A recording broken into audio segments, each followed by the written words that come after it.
We've all heard the phrase, no pain, no gain. But does it really mean you've had a bad workout if you're not sore afterwards? Is it going to stop you dropping body fat, building muscle and getting stronger if you're not sore for days on end? Today, I'm going to sort fact from fiction when it comes to muscle soreness. What it is, why it occurs, and more importantly, if you should be worried if you're not sore after you've done a workout. For anyone new around here, hi, I'm Joe. I'm a Team GB gymnast turned fat loss coach, and I help people build a body that they love and can be proud of and achieve levels of self-confidence that they never thought was possible with my online educational content and coaching services. For more fat loss advice like the bits in this video, the first link in the description is going to tell you everything you need to know about fat and weight loss. Grab that, it's absolutely free. And the second link is going to tell you more about hiring me as your coach, what you get, what it is, how much it is, and the results that other people have gotten as well. You've probably heard of the term DOMS. You'll have heard people saying it in the gym, maybe at work, oh, I've got really bad DOMS today from yesterday's workout, it was really hard. But what is it? DOMS is essentially delayed onset muscle soreness. Our muscles are made up of fibers. You can imagine a piece of rope. When we lift weights and when we exercise and we put those muscles through stress, all of the little tiny fibers in the muscle break down and tear apart slightly. Inflammation then occurs to help repair that damaged muscle and bring it back stronger and bigger than before. If you imagine a piece of string pulling apart very, very slowly, the fibers on that rope get thinner and thinner and thinner and get lots of tears, lots of tears, lots of tears as it goes. This is what happens in exercise. DOMS can often primarily occur from a certain type of muscle contraction called an eccentric contraction. This is the lowering phase of a movement. So if you imagine a bicep curl, an eccentric phase would be the lowering part of that, and this would be the concentric. In that eccentric phase, you can imagine as my fist moves away from my bicep and my bicep gets longer and longer and longer and longer, all of those little muscle fibers are stretching, or tiny little tears. There's lots of research out there that supports that DOMS are caused by these eccentric contractions primarily, and that they are not a measure of how good a workout was or is. So, do you need to be sore to get stronger and build muscle and drop body fat? Alongside your fat loss goals, when you're training in the gym, you're probably focusing on trying to get stronger or build some muscle to create a better physique. That muscle growth occurs through progressive overload, gradually increasing the intensity over time on that muscle area, mechanical tension, the controlled movements that muscle is placed upon, and metabolic stress, not the soreness itself. Meaning you can be building muscle and probably not feel very sore at all.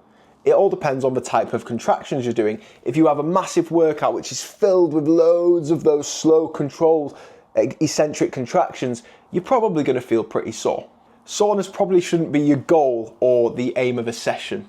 I get that it's important to feel like you've worked hard, but this is where I think it's better for you to focus on your effort within that session and the results you've got from the session, not particularly how you feel exactly after every single workout. Think of it like this.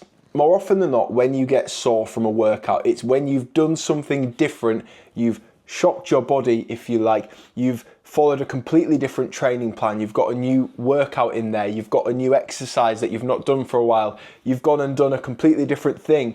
If I went and did a HIIT class, my body is not used to that specific type of intensity. I would have massive delayed onset muscle soreness from that.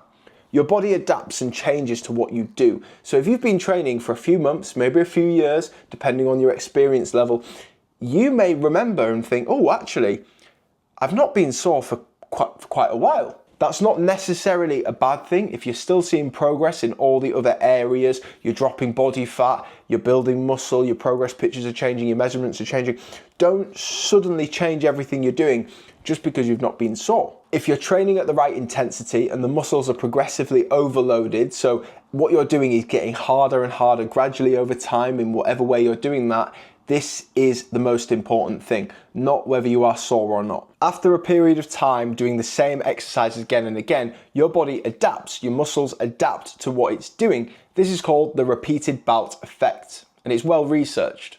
There's lots of research to support and suggest that your body and muscles adapt and change to get used to particular loads of exercise. If you're doing the same thing and you're exposing your body to the same thing again and again, in this case, lifting weights, your muscles will adapt over time and get more used to it than it previously was. If you're constantly changing your program to shock the body, you could completely be missing the most important thing, which is to progressively overload the muscles in order for that adaptation to occur.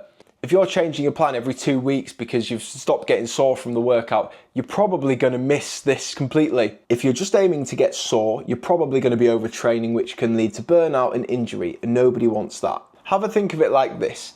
If I'm getting you to do a workout plan and you're doing 3 or 4 times a week, the worst thing I want to do is send you into the gym and absolutely put you through the ringer, have the hardest session ever so that you feel like you can't walk for the next 4 days.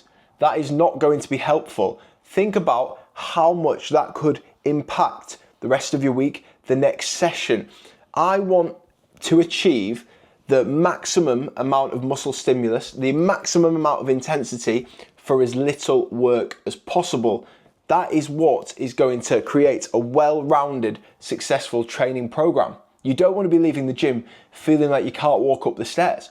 You want to be leaving the gym feeling like you've worked successfully and been able to go in the next day or the day after and hit other muscle groups and do the same thing. And there's research that supports that DOMs can obviously, as you can probably imagine, can affect the performance within your next session. So here's what you should actually be looking for in terms of if you've had a good workout or not. Progressive overload. Is what you are doing getting harder over time gradually? Is it putting more stress on the muscles?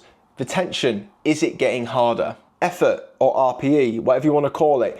Did you push close to your limit? You don't want to go too far. It's finding that perfect balance, but you don't want it to be too easy. Somewhere slightly towards the harder scale. Track your performance gains. Are you getting stronger? Are the weights going up? Are your reps going up? Are you getting better in the gym? But here's what you really need to remember.